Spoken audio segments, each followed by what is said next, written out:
Om Swastiastu. Halo Siowakers, kembali lagi bersama kami di acara Siowak, seputar informasi obrolan bahasa Kawi.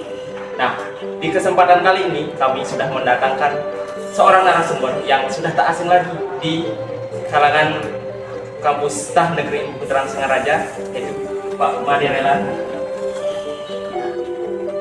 Sebelumnya bagaimana kabarnya Pak? Baik, Oke, lebih baik. Nah, di kesempatan kali ini kami ingin bertanya mengenai atau mencari informasi mengenai fungsi dari bahasa Kawi ini di dalam seni pertunjukan itu. Nah, sebelumnya bagi yang belum tahu, Bapak Madirelan ini merupakan seorang dosen di Tah Negeri Puteran Singaraja yang berfungsi di bahasa Bali di tempat ini. Nah, kami juga mendapatkan informasi dari dosen kami, yaitu Pak Suardiasa, bahwa beliau, Pak Madirelan, merupakan pelaku seni yang sudah pasti menggunakan bahasa Kawi yang merupakan berbagai topeng, yaitu berbagai topeng. Nah, berbicara mengenai pertunjukan itu Pak dengan menggunakan bahasa Kawi, Bapak untuk belajarnya itu dari sejak kapan dan mengenal bahasa Kawi itu Pak? Dan bagaimana proses belajar? Sebenarnya gini, dari basic saya memahami atau menguasai bahasa Kawi itu semenjak saya kuliah di jurusan sastra Jawa di Universitas. Ya, di sana awal saya menekuni bahasa Kawi. Ya, di sana saya belajar bahasa, kemudian saya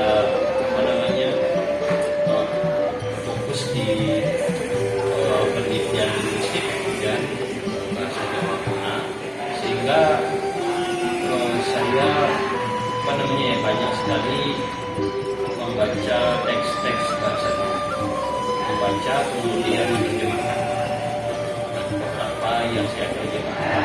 Kemudian saya juga sempat ke masyarakat, ya, mencari berbagai teks bahasa Kawi, kemudian mengobservasi. Dan bahasa Kawi itu kalau di masyarakat masih dalam lontar, ya, benar, dan supaya terjaga dia keberadaan lontar itu, kita sering observasi masyarakat Karangasem, beberapa di daerah Beler, kemudian Tabanan, Pasar, kemudian sebagainya. Jadinya beberapa teks sempat saya sedikit amati seperti itu. Di samping saya basicnya Jawa dulu, kemudian saya beberapa teks saya istilahnya amati. Jadinya secara pemahaman, ya setidaknya saya menguasai, ya, dari segi akademis. Kemudian dari segi prakteknya pun saya beberapa mengadakan penerjemahan, karena kan di beberapa instansi pemerintah itu dia melaksanakan proyek penerjemahan lokal, dan kemudian berbahasa Kawi yang diterjemahkan beberapa dari awal hingga akhir, dan itu juga saya koleksi di itu awalnya. Terus kemudian dari kapan saya ke dunia seni, ya, sebenarnya awalnya itu saya mengikuti seni otodidak. Awalnya saya menggeluti bidang tabuk, di Banjar, ya, ikut Sepetuno, kemudian ikut nimbrung di Sekupang dan sebagainya sebelum masuk di jurusan bahasa. Itu saya senang sekali. Kemudian saya juga punya gamelan dan ikut di bidang seni, ya, dan saya dari SD ya sudah ke beberapa tempat nanya menggambar dan sebagainya, gitu kan. Nah, di sana pun juga saya di beberapa acara ada pertunjukan kopeng, ya, di beberapa upacara kan ada kopeng, sudah karir, kopeng wan dan sebagainya. Yang mengiringi mengiringi itu kan, mengiringi saya menggambar, kemudian saya mengiringi tarian topeng. Di sana kan saya mengamati tarian itu. Di sana saya masih tertarik, tapi belum ke praktek langsung. Saya mengamati, saya senang nonton, ya minatnya. Nah setelah saya menekuni bidang Jawa Kuno, bidang bahasa Betawi, saya berani untuk terjun langsung menari. Ya, saya tidak pernah belajar menari dasar.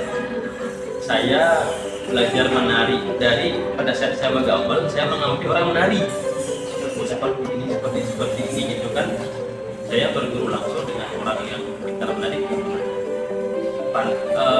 Mungkin hanya sebatas saya tanya-tanya aja. Saya sama orang yang beberapa ya saya kenal ya, yang memang berpindah topeng, saya tanya aja gimana ininya, tekniknya gimana, hasil itu. Kemudian saya mencoba informasi, saya latihan mandiri ya di rumah. Dan saya memberanikan diri untuk membeli satu set pakaian topeng ya,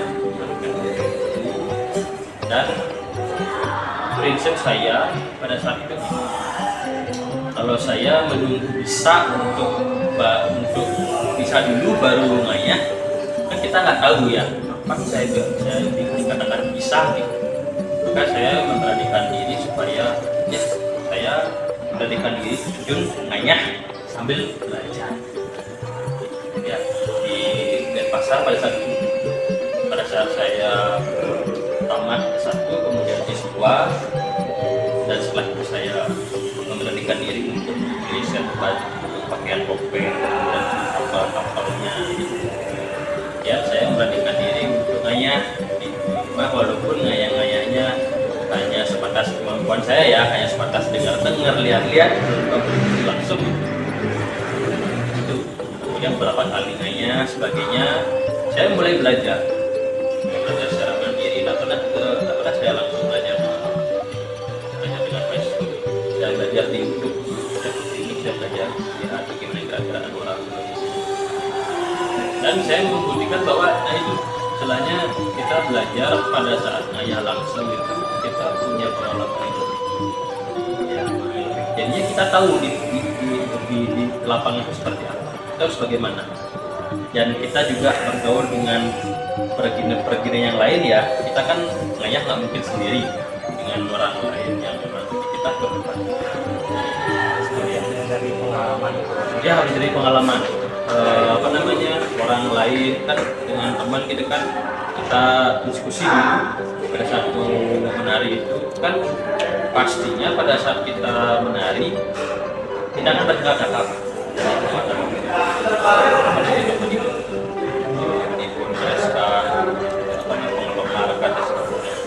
kita diskusi apa nanti pantang satu atau cerita yang akan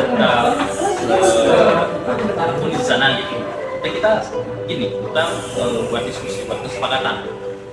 Tentunya itu yang bisa menambah wawasan saya di sana gitu. Nah setelah itu saya kesini ya, jadi sosialis orang, dan saya malah mendapat teman yang lebih banyak lagi dalam hal itu, dalam dunia istilahnya sebagai pergina topeng itu gitu, seperti Pak Ardias, Pak Yamansuwati itu dan sebagainya. Jadinya mereka secara langsung menjadi guru saya tentang pikiran sebagainya, dan saya diajak ngayah gimana sebagainya, itu malah menambah pengalaman saya di sana. Jadinya saya berguru dengan pengalaman, jadinya ya berguru dengan orang lain tanpa secara langsung berguru, dan pengalaman juga sharing informasi. Oke. Bicara dengan belajar seni dan juga masa kawinnya, apakah Bapak mengalami kesulitan atau bagaimana di dalam proses belajarnya? Oke. Dalam proses belajar kawin yang saya alami itu memang ada beberapa tahapan ya. dengan bahasa yang memang belum kita kenal gitu, yang kita dulunya tidak kita kenal gitu kan, kita pernah gunakan sebagainya. Tapi memang di satu sisi ada apa ya, ada kelebihannya adalah bahasa Kawi yang kita kenal sekarang ini dia ada kaitannya dengan bahasa Bali, ada kaitannya dengan bahasa Bali, jadinya tidak terlalu sulit bagi saya untuk mempelajari. Ya, ada beberapa kosakata yang memang tidak dengan kosakata bahasa Bali, ya, karena sedikit tidaknya ada kosakata bahasa Kawi yang memang secara ke dalam bahasa Bali, jadinya tidak terlalu Jauh ya, berbeda. ya.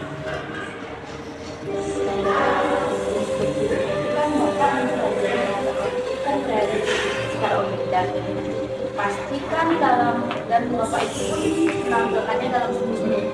Menurut Bapak, berbicara mengenai seni, seberapa penting bahasa Kawi digunakan dalam seni dan seberapa besar potensinya bahasa Kawi itu lebih apa ya, menurut generasi muda itu kan juga sulit dipelajari. Apa namanya, kalau menurut saya ya, karena yang namanya seni, yang namanya bahasa dan sastra terutama saat ini, ya, kalau kita bicara bahasa Kawi pastinya kita tidak akan lepas dengan sastra. Di agama Hindu sendiri memang sangat menempatkan sastra sebagai salah satu pedoman yang penting gitu. Nah, sastra itu sendiri pastinya terbangun di dalam bahasa Kawi, entah itu Kawi, entah itu Pardu, entah itu Bawpat dan sebagainya, itu menggunakan bahasa Kawi. Sastra kita sekarang ini secara umum dia menggunakan bahasa Kawi. Jadinya begini, dalam kaitannya konteks kegiatan keagamaan ini semuanya berdasarkan sastra, kan dari segi barat, dari segi doa, dari segi mantra sebagainya itu kan terkait dengan bahasa Kawi, bukan hanya seni saja gitu kan.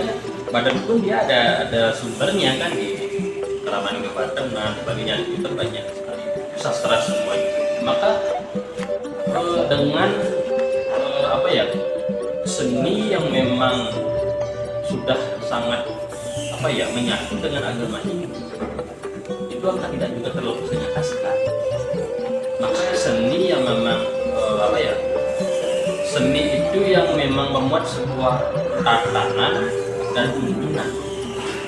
Ya, seni itu pastinya tidak hanya sebatas seni keindahan saja, penting juga untuk memuat yang namanya apa, ketua-ketua, kemudian apa ya, istilahnya makna-makna filosofi keagamaan seperti itu. Karena konteksnya seperti ini kan. Kalau konteks upacara pasti dari segi seni pertunjukan keagamaan konteksnya menyambung, ya nyambung. Ya, apa namanya, dari segi cerita itu pasti. Makanya bahasa Kawi dalam ranah sastranya itu sangat diposisikan menjadi hal yang vital di dalam aktivitas dan ritual kita di Bali. Nah, tentang bagaimana generasi muda sekarang yang memang mungkin merasa sulit ya, mengira bahwa bahasa Kawi itu sebagai sesuatu yang sudah dipelajari, sebagaimana sebenarnya saya yang memang punya pengalaman sendiri itu terkait dengan ya kemauan kita sendiri, kemauan kita sendiri. Kalau kita mau, ya pasti segala sesuatu apa namanya, rintangan itu, kesulitan itu pasti kita bisa kita hadapi. Yang penting kita mau, karena anggapan awam itu sekarang ya bahasa Bali dikatakan tidak apa namanya, ketinggalan zaman, dan bahasa Kawi takutnya apa ya, serem gimana itu kan gitu ya. Sekolah agama pun dikatakan ya jadi gini. Nah, itulah anggapan paradigma yang memang awam. Ya namanya orang awam kan ya bebas saja bilang apa-apa, tapi karena dia ketidaktahuannya dia ya belajar itu perlu diluruskan. Makanya belajar bahasa kami itu tidaklah apa ya, tidaklah perlu ditakuti. Yang penting sekarang kita ya adik-adik juga bagaimana caranya untuk merubah paradigma masyarakat Papua supaya bisa melihat masa kini sebagai sesuatu yang memang perlu kita pelajari. Agama Hindu kan, pelajaran agama kan adik-adik juga mempelajari dari SD ya. Masa kita takut dengan pelajaran agama? Kan gitu. Ya, kan sastra itu kan juga dengan agama Hindu, terkait juga dengan agama Hindu, erat. Maka kalau kita takut belajar sastra, belajar bahasa Kawi, otomatis kita juga takut belajar agama jadinya gitu. Ya, makanya boleh harusnya, boleh ada paradigma seperti itu. Sastra jangan dijauh. Memang sih seperti hanya salah satu stasiun ini dikatakan bahwa kita pencuri itu takut dengan orang bodoh. Nah dalam konteks itu orang bodoh seperti apa? Orang yang tidak tahu tetapi malah merasa dirinya tahu. Iya, orang yang tidak tahu, orang yang gelap seperti itu. Maka bagaimana caranya orang itu belajar sastra supaya maka dengan berpengetahuan ya kita istilahnya ya menjadi orang pribadi berorientasi secara spiritual atau Bicara mengenai pendidikan di bahasa Kawi, nah itu Bapak kan sudah lama dari sejak di perguruan tinggi sudah mempelajari bahasa Kawi. Nah, apakah ada tips gitu untuk mempermudah dalam belajar bahasa Kawi? tipsnya kalau menurut yang satu ya kita banyak teks tentang hidup, kawin, pargo dan sebagainya.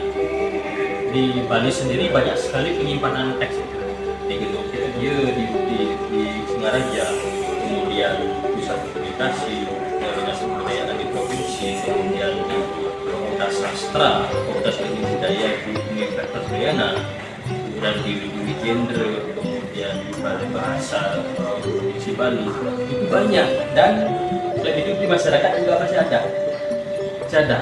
Kita sangat memiliki kekayaan teks yang melimpah, tapi kita yang tidak menaruh perhatiannya ke sana gitu. Nah itulah paradigma orang yang takut mempelajari. Dia tidak tahu tapi dia takut. Sama seperti yang dia katakan, takut belajar sastra, sama dia takut belajar agama. Ya, kenapa? Agama Hindu kaya dengan literasi. Kenapa kita tidak mempelajari literasi? Ya, agama Hindu kaya erat katanya dengan literasi. Kenapa kita tidak belajar literasinya?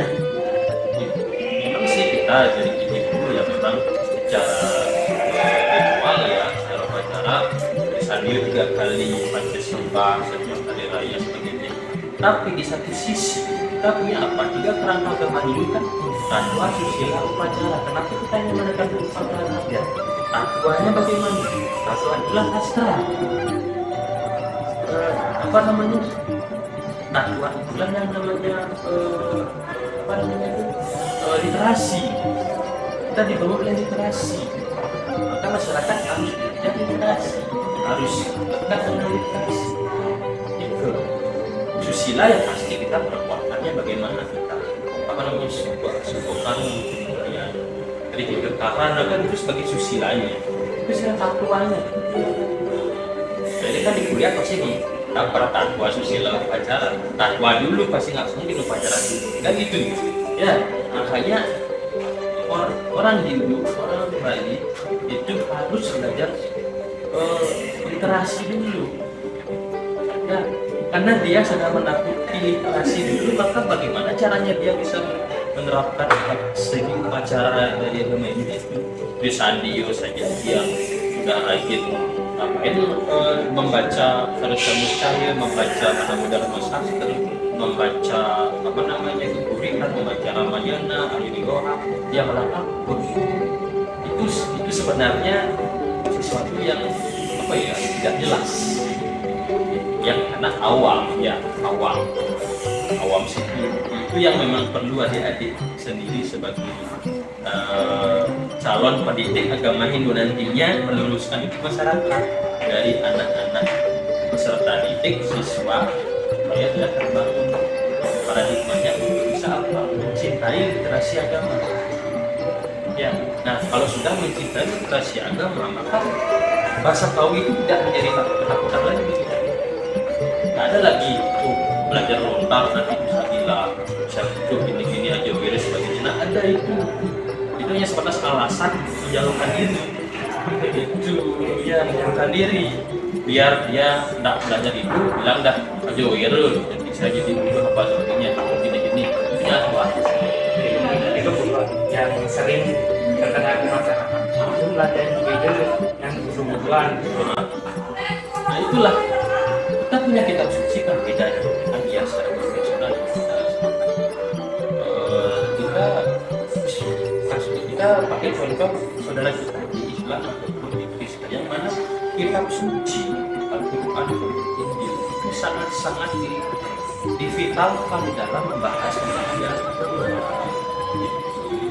Saudara kita Islam ada pas mengaji dia sangat dekat dengan literasinya dia ya dekat sekali sehingga apapun dalam hal yang berbicara tentang agama Islam dia nggak kekurangan sumber. Oh tentang ini dia tahu, oh ini dia sumbernya, ini dia dalilnya, ini dia acuannya sebagainya. Kita masyarakat Hindu jauh ya, coba kita tanya siapapun ya, adik-adik mungkin ya, coba tentang apa, tentang misalnya tentang apa ya, tentang masyarakat, apa sih kita berhubungan di masyarakat, sosial sebagainya, apa sih acuan kita untuk ini? Kan kita masih bingung ya dalam hal itu. Kenapa? Kita menjauhi literasi. Kita menjauhi literasi. Jangan kan beda ya. Teks-teks kita secara kearifan lokal saja sudah jauhi, apalagi beda memang sudah levelnya. Kian gitu ya. Karena kalau kita lihat bahwa kalau ada keturunan dari kita sendiri sudah tidak merepresentasikan nilai-nilai yang beda itu supaya bisa ditangkap oleh masyarakat dari kalangan apapun. Itu bukannya leluhur kita, supaya masyarakat bisa mengenal kita dengan sesuatu yang memang lebih sederhana. Kalau kita misalnya sudah baca Weda duluan, kita pasti kayak mengawang-awang, tidak punya dasar. Ya, belajar Weda juga harus ada perbandingan supaya tidak ada keluar dari jalur. Berbicara bahasa Kawi dan juga konteks keagamaan. Nah, di dalam bahasa Kawi ini masuk ke dalam apa saja selain dari sastranya. Dalam konteks keagamaan, bahasa Kawi ini bisa digunakan di mana? Bahasa Kawi ya, memang dia kaitannya dengan konteks-konteks spiritual. Pada dasarnya sih tidak hanya terpaku pada konteks spiritual saja, spiritual, tapi tergantung kita. Karena sekarang sudah banyak pihak-pihak yang memang membuat sebuah wadah untuk bisa menggali nilai-nilai dari sastra-sastra yang berbahasa Kawi, ya seminar secara dunia bisa betul karena tidak hanya dalam aspek spiritual saja, akademis ya banyak sekali sekarang komunitas seperti komunitas Purnama Baca Wadah juga dengan Kedekasa. Setiap purnama dia membuat sebuah diskusi dari sastra tentang nilai-nilai Kedekasa. Dan sebenarnya kalau menurut dia, kalau memang masyarakat punya kesadaran seperti itu, mereka akan bisa lah istilahnya menciptakan sebuah ruang tertentu untuk menempatkan bahasa Kawi. Bagaimana orang bisa belajar bahasa Kawi dan pesantren pun juga kalau kita lihat itu memang merupakan sebuah wadah di mana masyarakat bisa belajar bahasa Kawi, menambahkan sekaligus dia mengartikan. Pada dasarnya itu aktivitas pembebasan ini yang diusahakan itu merupakan sebuah ajang untuk mempelajari bahasa Kawi sekaligus memaknai sastra itu. Sekarang kan kita lihat ya mungkin ada yang bisa mengamati ya bagaimana aktivitas pesantren sekarang, apakah meningkat atau menurun di masyarakat di Banjar desa atau bagaimana seperti itu, kan mungkin ada yang bisa mengamati. Kalau menurun, apa yang menyebabkan seperti itu? Ini jadinya ruang untuk belajar bahasa Kawi itu seperti itu. Hanya sebatas di penurunan ini saja. Dan di pendidikan dasar pun ya mungkin juga merasa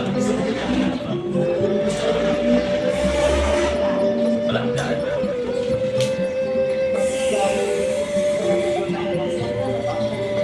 Apa sih manfaat yang Bapak dapatkan dari belajar bahasa Kawi? Pasti setiap kita belajar ada manfaat yang kita dapatkan. Manfaatnya saya rasakan cukup banyak. Ya, karena yang namanya sastra yang berbahasa Kawi, kita belajar bahasanya, kita belajar isinya. Di satu sisi kita belajar bahasa secara praktis ya, itu kita bisa memiliki kekayaan kosakata yang lebih sekarang. Jadi ya perkembangannya banyak event tertentu yang memang dia mengangkat sebuah tema yang berasal dari bahasa Kawi. Nah, kalau adik-adik punya kemampuan dalam bidang bahasa Kawi, adik bisa mengembangkan apa misalnya seperti sudah disebut ini di Satuan Bhinneka Sandi, itu kan bahasa Kawi. Iya, bahasa Kawi. Kemudian apa namanya bulan bahasa Bali waktu ini segala tertib, kemudian Jaga Amarta Pemahayu Jagat, sesuai kawasan Surah Amarta Pemahayu Jagat, kemudian PMB penerimaan mahasiswa baru juga bahasa Kawi di ya gitu. Maka dengan demikian adik-adik bisa mengembangkan pemikiran adik-adik, mengembangkan gagasan adik-adik, dan pastinya itu bisa dimaknai di dalam pemerintahan. Itu satu. Yang kedua, kita bisa ini ya, dengan belajar bahasa Kawi, harus belajar sastra, kita bisa meningkatkan kualitas. Ya, di sana kan pedoman di depan sekali. Sekarang dengan kita belajar, kita bisa mengaplikasikan pedoman itu ke dalam diri kita. Ketika belajar dan sebagainya, misalnya kita dalam masalah tertentu ya di masyarakat, dengan itu ya kita merasa terbangun. Kita merasa terbangun dan ya istilahnya siap menjadi orang yang siap, ya menjadi orang yang siap di dalam situasi tertentu. Ya, jadi kita menjadi yang lebih sabar, tenang, sebagainya. Jadi itu manfaatnya. Dan sekaligus saya yang memang ada minat dunia seni, bahasa Kawi itu sangat-sangat jadi hal yang memang penting. Samping kita apa namanya ya, di seni itu kita menunjukkan sesuatu yang memang punya keuntungan gitu ya, sekaligus pada diri kita. Seorang seni itu seperti menari topeng ya, dia tidak hanya menuturkan filosofi sastra kepada masyarakat, tapi juga sekaligus pada dirinya sendiri. Gambaran. Ya, kita tidak hanya menuturkan itu kepada orang, tapi juga menyadarkan diri sendiri gitu. Ya, menyadarkan diri sendiri yang saya alami. Jadinya ya sekaligus saya menyadarkan diri pada saat itu. Dan saya seperti yang merasakan ya hal itu menjadi sesuatu yang memang memberikan energi positif. Jadi berbicara mengenai pergelaran seni, khususnya di pergelaran topeng yang sebagai permainan topeng. Nah, ini kan sudah mempelajari bahasa Kawi. Nah, dalam penerapannya di seni pertunjukan topeng itu saat kapan apakah ada saat kapan menggunakan bahasa kawi? Pasti ditembak ya. Kalau pergi topeng kan pasti dia pertama kali ditembak. Pergi topeng pertama yang harus dia kuasai adalah tembang, kemudian babat, ya kan pasti ada cerita di sana, cerita tentang apa namanya Brahman, Kali, dan sebagainya, banyak sekali cerita yang saya gunakan. Kemudian kedua misalnya, ya kita pakai acuan tertentu, teks mana yang bisa kita kaitkan dengan teks upacara, itu harus kita ini kan. Teks di Oyatnyu, pasti kita teks ceritanya di Oyatnyu juga. Itu teks Piteriatnya ya sama, Piteriatnya 6 bulan singsal itu loh. Jadi ngaben nanti kita ceritanya malah di Oyatnyu kan nggak nyambung gitu. Nah di sana kita malah membuat sebuah diskusi antara itu dua diskusi kan, dan sebagainya apa mungkin ada pro kontranya itu kan menjadi seperti yang dikasih dia biar orang tertarik pro kontra biasa. Jadi ada pembahasan. Maka di sana akhirnya orang mendengar itu menarik dan sekaligus dia sadar. Artinya kalau bahasa di mana bahasa kawinya ya dari awal hingga akhir.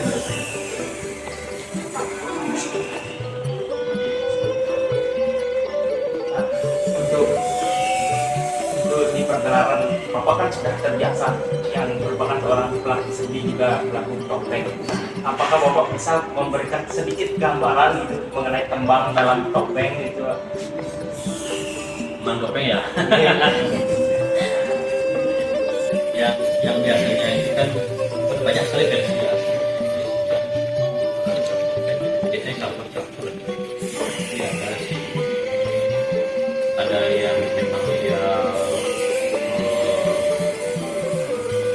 artinya dari kawi, sebagainya. Sudah suka lagi.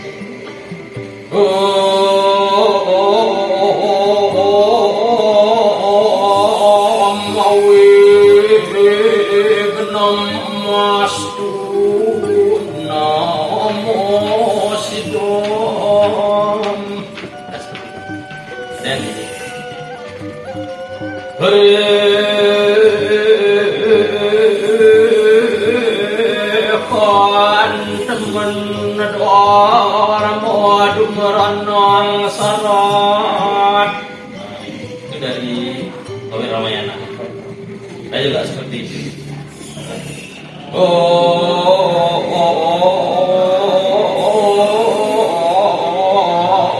Ambok sang parumati.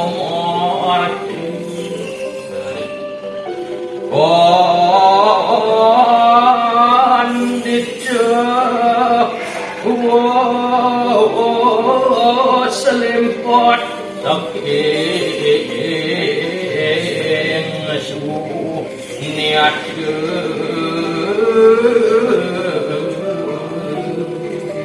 nah itu jadi sang parumati kali ini dua sekali versi setiap seniman kan punya ciri khas sendiri ya. Yang belajar itu juga Beda-beda kan dia punya ciri dia dikenal kok ini sih begini ini namanya ini Seni pedalangan begitu juga Pak. oh ya kalau seni pedalangan lebih kompleks lah. Pedalangan kan lebih ngerti biasa ya pastinya itu dari awal sampai akhir percakapan antara tokoh dan yang lain pasti bahasa terjemahkan oleh pengetahuan ya oleh mereka. Sekarang itu anak muda yang seperti yang viral baru ini Bung Suju itu di TikTok yang mendalangi pada saat pementasan ogoh-ogoh Ya. Nah melihat itu terkesan rasanya banyak anak muda yang sudah mulai berkecimpung menggunakan bahasa kawin sebagai dalang. Nah untuk kedepannya ini bagaimana sih eksistensi dari bahasa kawin ini Pak menurut Bapak dari pandangan? Sebenarnya gini, dari apa namanya isu itu ya, saya merasa bangga ya. Ini dalam momen hari raya Nyepi bukan itu, karena semua historial itu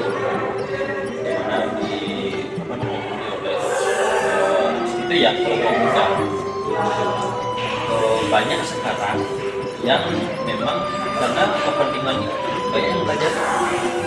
Saya lomba gogo kan, dia tampil, punya tampil, kan harus ada dalang gitu. Ya, ada dalang. Banyak yang memang belajar ke sana gitu. Ini menjadi sebuah strategi pemerintah.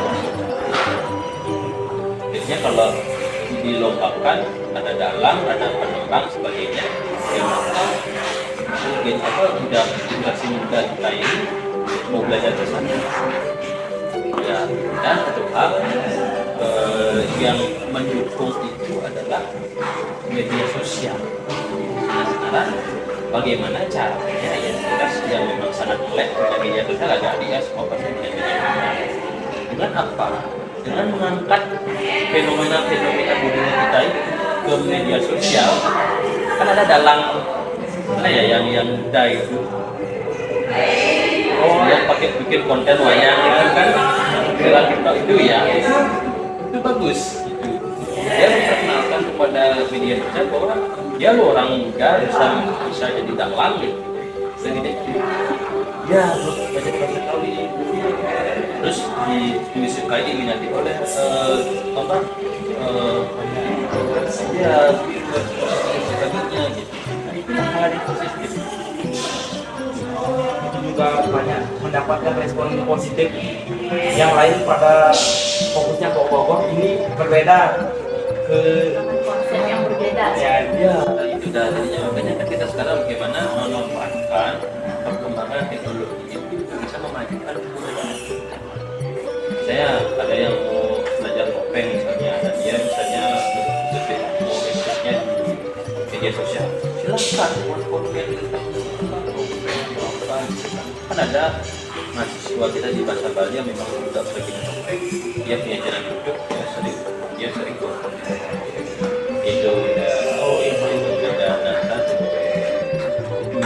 ya dan sekarang semakin banyak bermunculan generasi kita yang ada yang menambang kesulitan gitu. Ada yang juga istilahnya kayak nari dan sebagainya banyak sekali. Dan media sosial kita gimana?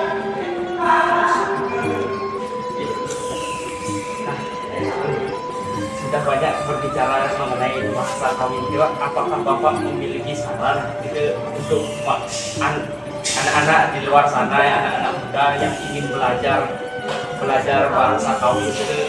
Apakah kita perlu mencari sumber sastra yang banyak seperti itu? Sekarang tergantung dengan kepentingan. Ya, kalau misalnya generasi muda yang mau belajar bahasa Kawi secara berbeda, silakan silakan datangi, cari beberapa naskah yang memang gampang untuk diakses. Ya, jangan takut. Ya, istilahnya ayo kita buka pikiran, jangan dengan paradigma yang memang tidak jelas seperti itu. Ya, ayo kita buka pikiran. Namanya kan kita sekarang sudah masa modern ya, adik-adik generasi milenial sudah maju, ngapain masih kolot seperti itu? Kita sudah maju, media sosial semua pun sudah punya HP, sudah punya berkembang. Kenapa kita bertahan? Di mana kita bertahan dalam paradigma seperti itu? Kita buka pikiran. Saya baca teknologi, belajar ke masyarakat, ada otak, kita belajar. Sebelum kita belajar otak, belajar aksara Bali dulu. Apa yang kita orang Bali kok bisa aksara Bali? Ya, saya bukan orang, walaupun saya orang bahasa Bali, saya bukan arti saya fanatik dengan bahasa Bali. Kita itulah identitas kita. Bahasa Bali punya kekayaan apa aksara dan sastra. Semuanya kita perlu mempelajari aksaranya. Karena kita punya segudang literasi yang memang perlu kita pelajari. Siapa yang lagi mempelajari? Iya, orang luar negeri pun dia bela-belain ke Bali untuk pelajari. Ya, Belanda pun sekarang masih menyimpan naskah-naskah kita, dia pun mempelajari. Kenapa kita enggak? Kita takut. Itu sesuatu yang positif. Kalau kita kan diajak jangan dicari. Oh, ini negatif positif sekali, kenapa kita jauhi? Makanya sekarang kalau secara berbeda ya. Kalau secara akademis silahkan ya, kita sedikit promosi juga ya. Mari mereka tulis ya, khususnya di Universitas kan banyak semua juga belajar bahasa Kawi di sini ya. Jadinya ayo silahkan pilih seperti yang ada di Islam, juga bisa mendalami sastra, mendalami bahasa Kawi, sekaligus mendalami bahasa ya. Kita punya masukan konten di situ ya, apapun bisa di sini. Bisa kita perlu memilih kampus ini karena banyak juga prodi-prodi yang mempelajari bahasa Kawi, khususnya pecinta-pecinta bahasa Kawi yang ingin belajar sekarang untuk bahasa Kawi bisa join bersama kami di Islah Negeri Singaraja. Jangan lupa juga ada Bapak dosen. Ya. Ayo kuliah di Islah, dosennya semua mudah-mudah dan berprestasi seperti bapaknya. Baik, karena sudah lumayan banyak nih Bapak. Terima kasih atas kehadirannya dan berkenan untuk menjadi narasumber kami. Jika ada kesalahan kata dari kami mohon maaf sekali Pak. Ya, nggak lebih itu aja, kalau ada kurangan bisa. Untuk akhir yang untuk para Santi, Santi, Santi.